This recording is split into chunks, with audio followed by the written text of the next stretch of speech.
Hey guys, so with some of the drama that's going on with the rankings at the moment, I just thought I'd share some of my thoughts on performance enhancing drugs within sport.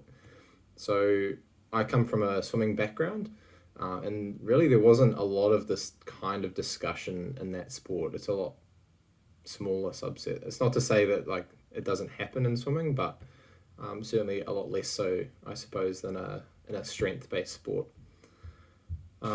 So I am not, and nor do I plan to take PEDs at any point.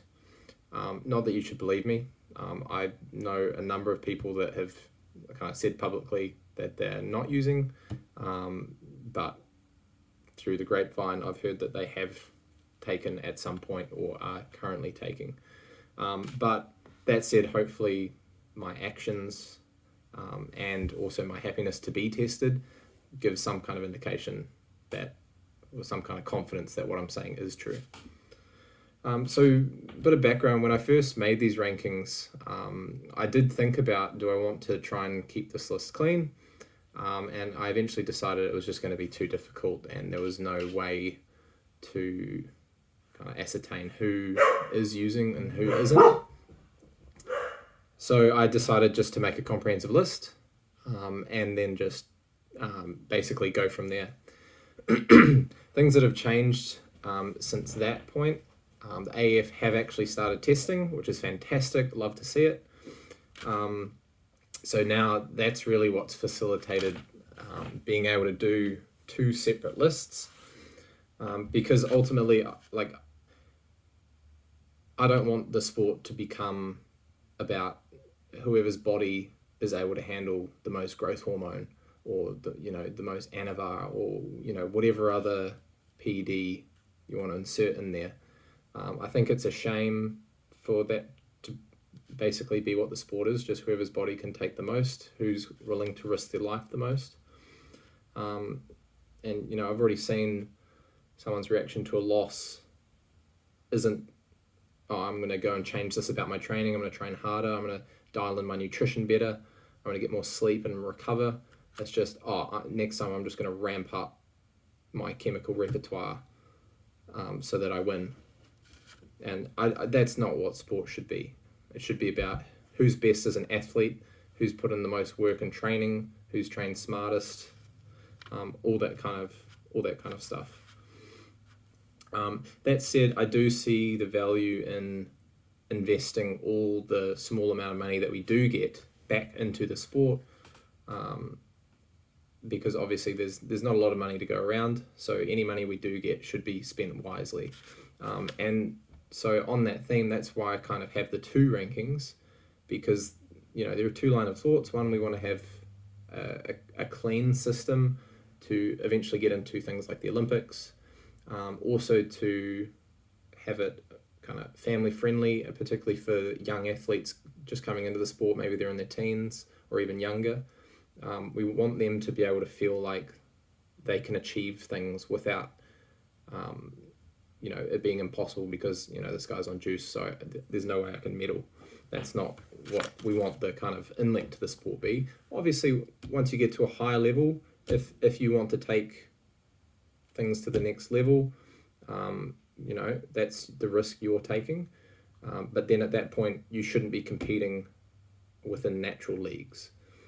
And that's something I actually have to give massive props to. I mean, I'm not going to name names, but some of the very top in Australia, the second they started taking anything, they stopped competing within AAF tested events, which weren't even tested back then.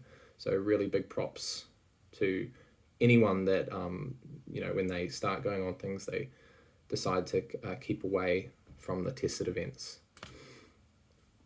And that said, I don't expect these clean rankings to be clean 100%. Obviously, it's impossible, particularly with what little testing we can do or whatever the AAF can afford.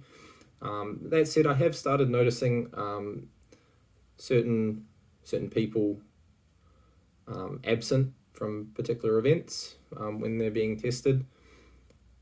So I think it is starting to already have a positive influence on the ranking system.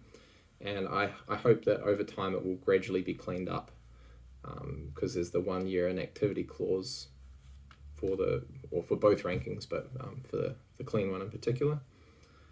In the end, I don't want anyone to be excluded. So, the enhanced athletes have their own rankings.